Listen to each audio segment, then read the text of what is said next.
Hello there. Welcome to Tea Time at the Seattle Queer Film Festival. My name is Ava Davis, pronouns she, her, and let's see, I am wearing a very rich blue velvet gown that you can't quite see all of it, but it is off the shoulders and it's quite lovely, along with a very lovely blue fake diamond necklace, because I don't believe in real diamonds, and a tiara, along with red lipstick and blue eyeshadow going on my face, and all of that good stuff. Yes, absolutely wonderful. Alrighty, so welcome to the Seattle Queer Film Festival, presented by $3 Bill Cinema, running virtually and in person October 13th to 23rd. I want to start by acknowledging that the Seattle Queer Film Festival and $3 Bill Cinema operate on the unceded ancestral lands of the Duwamish, Suquamish, Tulalip, Muckleshoot, Stillaguamish, and Coast Salish people. I personally am calling in from unceded Muskogee land. You can learn more by going and visiting realrentduwamish.org to support the Duwamish tribe of Seattle. All right, welcome to today's Tea Time. We'll be chatting about trans self-representation, political action and activism, and how the festival is going so far. So hopefully everyone is having fun at the festival. Now, I saw there was a magic fair this weekend and a Cutie BIPOC Shorts block last night. I so wish that I was there in person. And luckily, there's still a virtual component to this festival as well, so I don't feel like I'm missing out. All right, and you can also join in the conversation online by commenting on either our Facebook live stream or our YouTube. Send in your comments and let's hear what you have to say about the festival so far. So let's jump right in today with our guest and our conversation surrounding trans and non-binary self-representation, political action, and activism. We're going to go ahead and bring on our guest today, Mix Pucks Aplenty. Hello and welcome. Hello, everyone. I am Mixed Pucks of Plenty. I'm so happy to be here.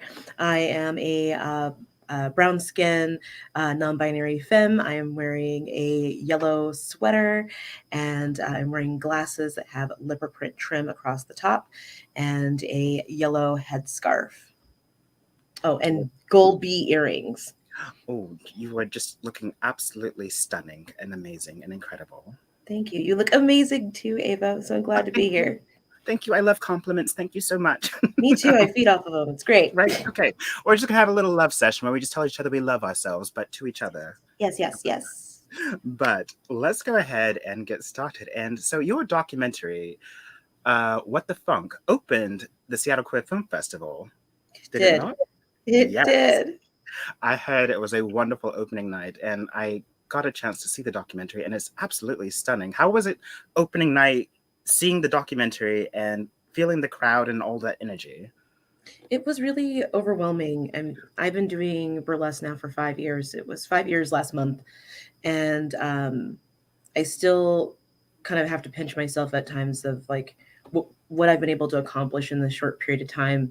And yeah, opening night was very surreal. Just so many people in the audience. They said there was like close to 300 people. And you could just feel this excitement in the air that folks were really looking forward to seeing what was going to be on the screen. And it just, even now, like we're a week removed from it, and I'm still just like, I can't believe any of this happened. It's still very unbelievable. This, like, I remember very vividly the standing ovation that we received, and just crying, tears, so much tears, so many tears. It's very emotional to have one's work um, enjoyed in such a communal way, especially since we're just really coming out of the thick of the pandemic, and just Yes. being able to have community all in a space together, and have that moment was something that I'll carry with me always. Oh, God, absolutely beautiful. I guess since you brought it up, let's go and start at the beginning of your journey where you got into burlesque, and you said 5 years ago. 5 years ago, yeah. What So prompted that? so before that, about 12 years ago, I had my son, and uh, I was trying to feed him and get him down for a nap, and we were both very tired. So I turned on Netflix, and there was this documentary called A Wink and a Smile.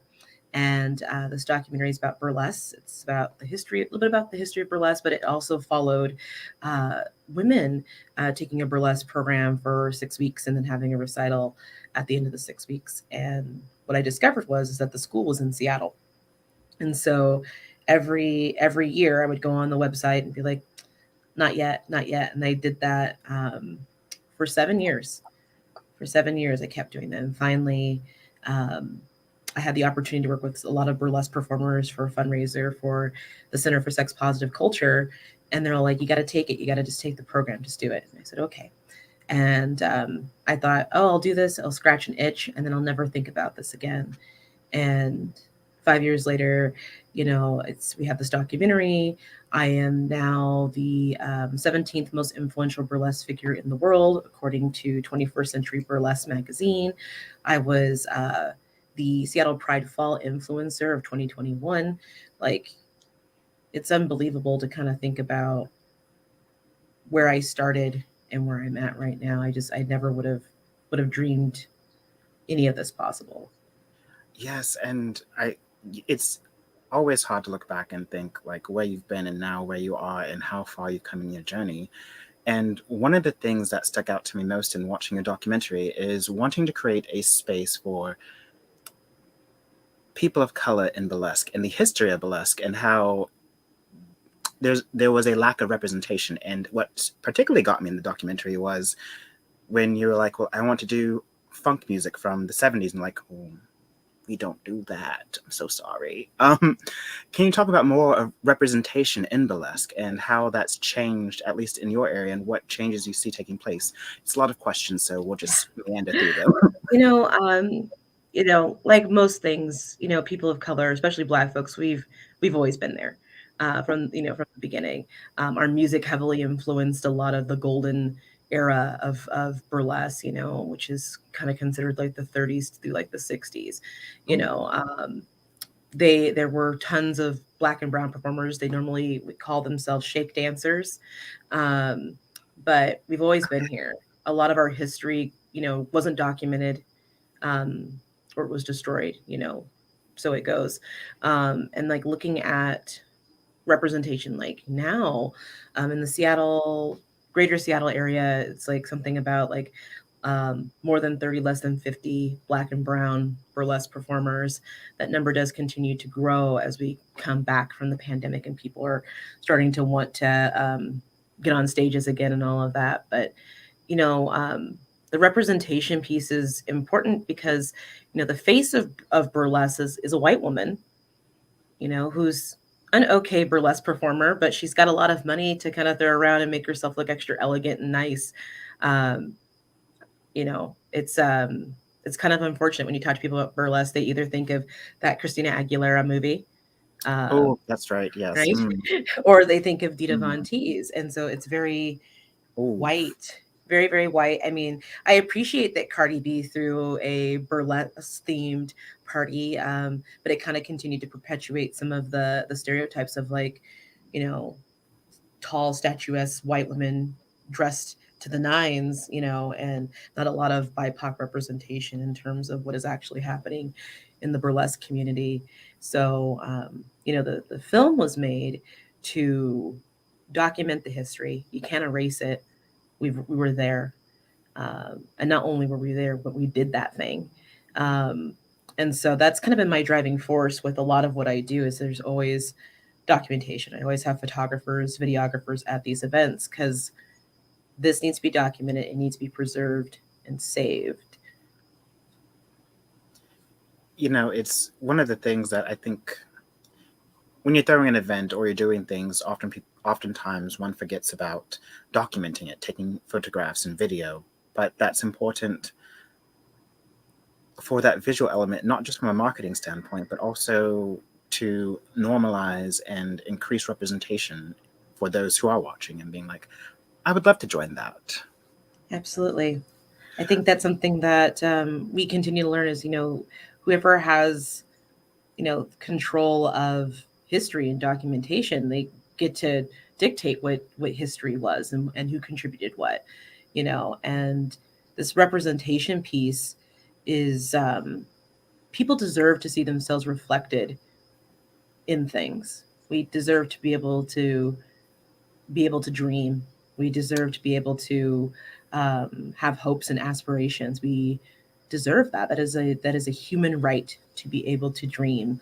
And when you have folks on stages who look like you or have similar body shapes or what have you, like it allows you to dream. It allows you to think about what are the other possibilities, and that's hope. And hope is probably the most powerful thing that we have as people. Oh, Uh, God. Absolutely. Yes. Got a whole word in that one. yeah. So, what was your experience like for filming this documentary, or did it just come naturally, given that you're documenting so much as you're going along? So the fun story about the documentary is about 3 to 4 weeks before our festival, What the Funk, back in 2019. I'm like, oh, we should make a behind the scenes of the festival, the night of the festival, and we put a couple different feelers out for folks that we knew in the community that could find us someone to film this. And my one requirement was that the person be a person of color, and we Mm, couldn't find anyone in that short period of time. And so a burlesque pal of ours, Vixen Valentine's, like, I know this lady. She's not BIPOC, but I think that you'll be interested. She's from Romania, and I'm like, yeah, let's chat. And Adriana is the best. She's the director of our film, and it's a different level of persecution that her people have suffered and continue to suffer. And there was something about that that was bonding for me, where it's just like, this woman may look white, but she has struggled. She knows what oppression feels like. And so that was really important for me. And what started off as, we're going to make like a film that's going to be like 30 minutes long, and this is what it was like to be behind the scenes of What the Funk. She's like, no, there's something else here. And so we started filming right away, and filmed a little bit even after the festival in 2019. And there was supposed to be like a kind of a whole bigger project about BIPOC representation, but because of the pandemic coming in, um, she edited this film together and was like, I hope this works. And it does. I think it works really beautifully. Like, it was what was supposed to happen, you know. yeah. Oh, God. All of that is wonderfully beautiful, and boo on the pandemic for getting in the way of so many uh, Yeah. its plans. Um, I will say one of the things that I loved about What the Funk is the body and this relationship that burlesque and the viewers and the participants have with the body. And I say that coming from a standpoint of my own transition, transitioning genders, and my body, my relationship with my body has changed, and I've had to rediscover what my body means. And I remember doing, it wasn't quite burlesque, but it was burlesque-ish show last year, and realizing the power that that gave me back on my own body. So, what does burlesque do for you? Burlesque gave me a lot of confidence in ways that I haven't really even fully begun to like realize yet. Like, every once in a while something pops up. I'm like, oh, thanks burlesque for this. There Right. is this empowerment that happens. Burlesque is one of the few, art forms where you are your own choreographer. You design your costumes. I mean, you may not make your costumes, but you design like the look and feel of it. Um, you are in charge of every piece of what is it going to look like once it gets on stage like that. And I don't think that a lot of people, a lot of marginalized people, ever really get the opportunity to be that in control of a creative process from start to finish. Yes. And it can be very empowering if you've never felt like you had um, any power or any control over your own body in any way, shape, or form, really. And so there is this embodiment that happens. So it's empowerment, it's embodiment, it's also just like, it's the an act of rebellion, really, especially again in marginalized bodies where like we're told not to take up too much space, or we're looked at funny for being here and behaving the way that we want to behave or what have you. So it's it's quite a revolutionary act to hop up on a stage and strip when people may not see your body as like the European standard of beauty. It's very powerful. And even if you are the European standard of beauty, your husband allows you to do that, your partner allows you to do that.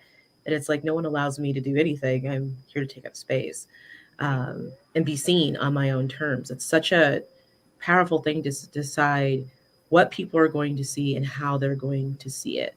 It is a gift. All of that is wonderfully beautiful. And as you're saying all that, it's making me realize. So when a lot of people think of burlesque, they think of, oh, it's just a stripper, but it's not that. Like it, to me, I feel like, and all sex work is valid. I feel like going to a strip club is about the sexual, but burlesque is about the sensual and about the enjoyment of oneself almost, and you're allowing others to peek in, which is again is that sort of control. Um, your thoughts on that, really? You know, so I tell folks that, so you have your erotic dancing, strip club dancing. I have a lot of respect for the folks that are in the clubs because the level of customer service that they have to provide, I don't have to provide as a burlesque performer, Right. at all. Like I can hide in the back green room until everyone's cleared out, take my face off, put everything in the suitcase and shuffle out, and no one knows that I exist. And burlesque and strip club stripping are they're sisters. Like they have very much so heavily influenced each other. A lot of the neo burlesque, stars that we have in Seattle, started off in the club. The Lusty Lady in downtown Seattle, rest in peace. A lot of a lot of our big burlesque names of like the late 90s, early aughts came out of the club.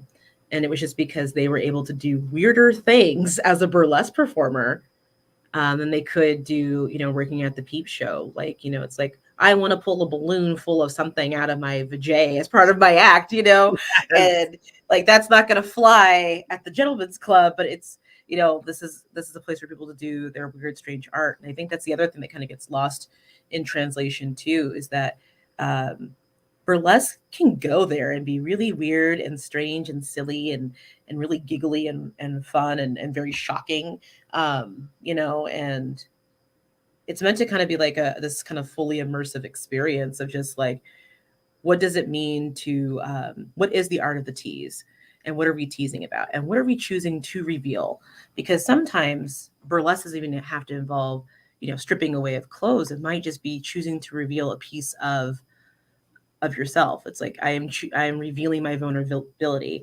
I am revealing my strength. I am revealing my anger. I am revealing my sensuality. And it doesn't necessarily need to be I took off all my clothes. And you can still get a tease, and you can still get a good reveal. And you're just like, this person let me into a piece of their art and their world. And everyone feels vulnerable and naked because of it. Yeah, there's more than one way to be vulnerable just by taking off your clothes. Emotional vulnerability and all of that. Good God, absolutely amazing.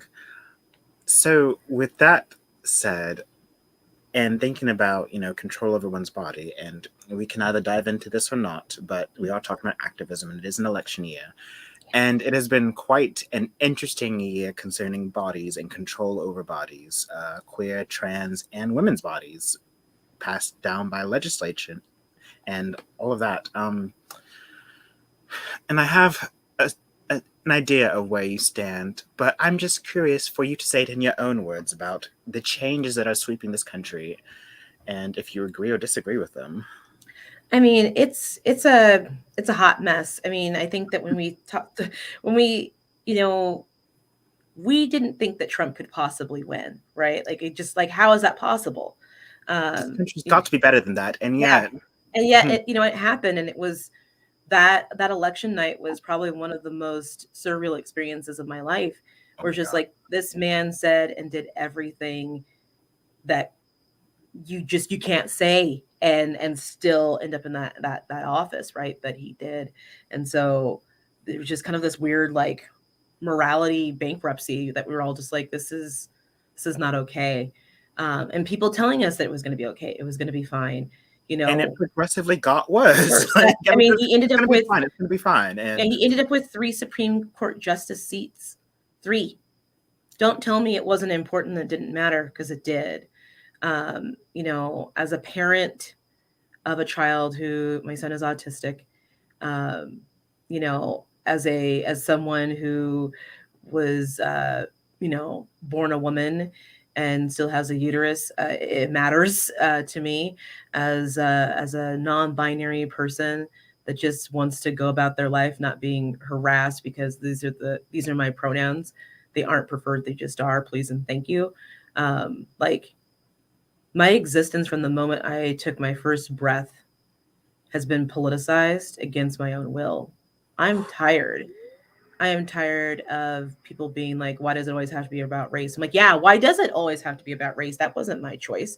Why does it have to be about, sex? This is not about sex. It's about my right to live in this body the way that I choose to live in this body, and I'm not hurting anybody. And so it's really is wild. And the thing I will say about burlesque has always been political, and a lot of the women and the non-binary folks and the trans folks that are in this community are activists, and are very active in using their voice and their body to tell these stories, to educate folks. It's really easy to get people to pay attention to a thing if you show them a titty that's shaking a tassel, right? You're like, hey, look at the titty and the tassel, let me tell you about a thing. And so this idea that sex sells, it's true, it does. It makes it easier for that medicine to go down. Just last weekend in Portland, there was a show called Rhinestone the Vote, and so it was a burlesque show, political show, and they had folks there to register people to vote, and not a lot of people showed up for that. But everyone's angry about the election, and everyone's angry about, the Supreme Court justice. Everyone's angry, angry, angry, but the apathy has settled in. A group of us put together a show very similar to Rhinestone the Boat in Seattle at the beginning of October called Revolt. And we had like less than 15 people showed up to that show, but everyone's so angry and they want to figure out what they can do and how can I show up and how can I be here? And when those opportunities are given to them to do that, apathy sets in. They'd rather get a Starbucks and shelter themselves in their privilege. And so it's like, you have opportunities to use your voice to join forces with people so that the workload doesn't have to be as heavy, and you're making these choices to just not because it doesn't matter. But then you can get online and complain about it. Like, make action or don't. either there's that saying, either poop or get off the pot, so to speak. Mm-hmm. I remember right after the 2016 election, I realized how important local is and supporting not just local politics, local artists. It starts with our community around us and investing in it and showing up. And so some days you may be like, I'm tired, I don't want to go, I'd rather be apathetic and lay in bed. But it's important to show up with your body and with your body and your checkbook sometimes too. Absolutely. Yeah. Please with the checkbook. Please. Yeah, especially if you have the privilege of that, right? Yes. The privilege of having extra, put it into these systems, into these artists, because storytelling and art are a huge part of the social justice wheel. We need people here that are documenting this in a way um, that taking a picture or writing a news story doesn't actually fully encompass, and that usually is through art. I am I'm having like a flurry of ideas because there's so many different ways this conversation can go. Yeah. But we're I think the next question is going to be, how do you see really bridging that gap, and not just to the apathetic, but also to the other side? I often view it as a hostage situation. And it's like, all right, I have to convince these people who have held me hostage in my own country that I'm a human and I'm deserving of humanity, which is crazy, but that's how I approach it. But how do you see bridging that divide and convincing, arguing? I don't know what to call it. It's hard to convince folks or compromise on your humanity. Yeah. And that's part of it, is that we're trying to convince these people that we have feelings and that we're actual people, who get hurt and bleed just like they do, and at a certain point, if the argument truly is, I don't think you should exist versus I just want to be able to live my life the way that I want to live, I don't know what the compromise is. If the compromise is I want you What's the eradicated, compromise? yeah, like if the compromise is I want people like you eradicated and not here, I'm like, there's no compromising with this. After last year's election, I told folks that we don't owe conservatives anything but what we're working on, and that is to make sure that we have an equitable and just life for everyone, period. And they will benefit from that too. That's the only thing that we owe them, is what we're attempting to do in this country, is make sure that everyone has an equitable and just life. So they can F off with all that, right? Like, it's like there's no compromise.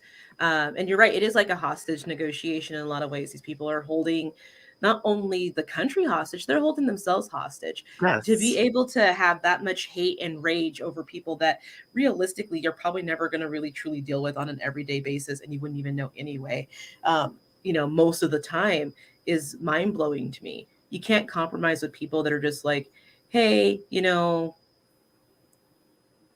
the pandemic wasn't real. The pandemic wasn't real.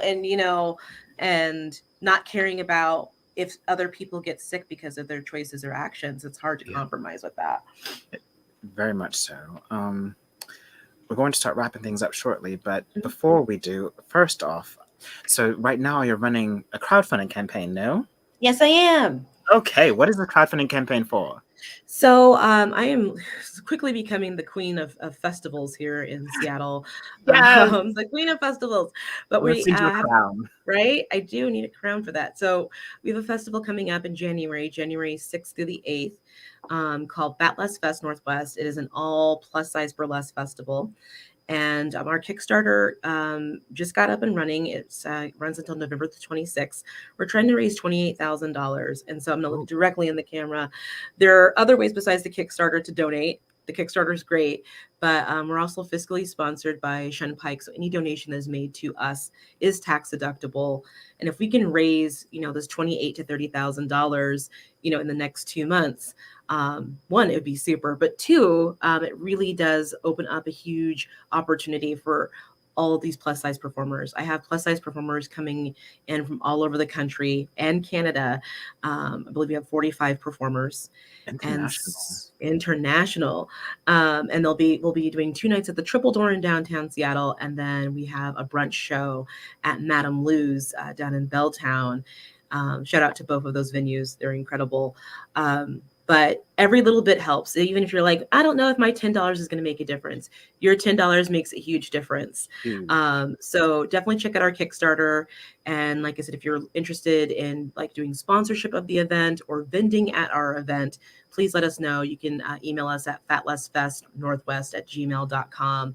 But we're looking for sponsors. We're looking for donors. Please and thank you.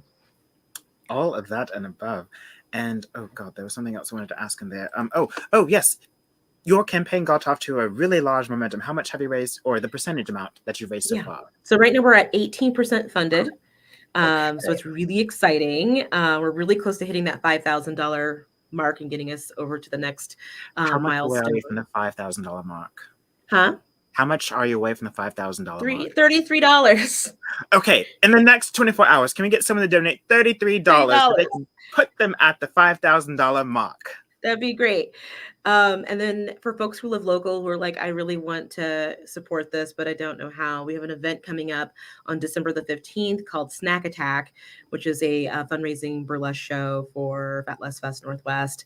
And it's going to be great. It's going to be really fun. It's at the Factory Lux, which is at the old Rainier Brewery complex. And then I have a school that I co-facilitate with a performer named Lavish Leone, who is the current Imperial Miss Gay Washington. And our school is called Show Them Burlesque Basics. And our fall recital for our students is November the 18th, also at the Factory Lux. Oh God, I wish I was in town to see all of this. Me too. But I'm gonna come and see you though. I'm gonna see you in December. We're gonna Yes, hang there we out. go. There we Yeah. go. I'm looking forward to it. So Yes. before we do go, I have a quick little game to play if you don't mind. Game. Yes. Okay, yeah. Okay, let me pull up everything. Let's just start. It's just a quick round. You're just going. I'm going to give you two choices, and first thing that comes to mind for either or. Okay. For example, tea or coffee, Ooh, tea. mountain or beach, Ooh, beach. L.A. or New York. Ooh, New York. Oh, I agree. Yeah. London or Paris. Ooh, Paris. Thank you so much. I didn't want to hate you, and it's not that I would have hated you, but it would have A little a bit. big rift. Yeah. Blue or green. Oh, blue. I love you so much even more. Red or yellow. Ooh. Ooh. Yellow. Clearly. I love you so much, bestie. Vegetable or fruit. Ooh. Vegetables, actually. I agree. Mhm. There's something about broccoli that should be my Broccoli next. is so good. So good. Oh It's my so God. good. Since I was little, I imagined they were little trees, and I still do that Same. now. Where I'm like, oh, I'm eating a forest. Yeah, it's so good. Yeah, it's really cute. Yes. Night or day. Night. That makes sense. Yes, Mm. I can see that. Okay, and now this next one is a bit controversial, Ooh. but we're going to do it anyways. And both is an acceptable answer. I'm going to preface it. Okay. Beyonce or Rihanna. Ooh. Rihanna. Okay. Mhm. Okay. All right. All right. Now, crown or tiara. Ooh. I want both. I love it so much. Okay, and I love that you want both because the crown represents the area that you rule, and oftentimes you don't wear a crown too much because you're wearing it to either coronation or state events.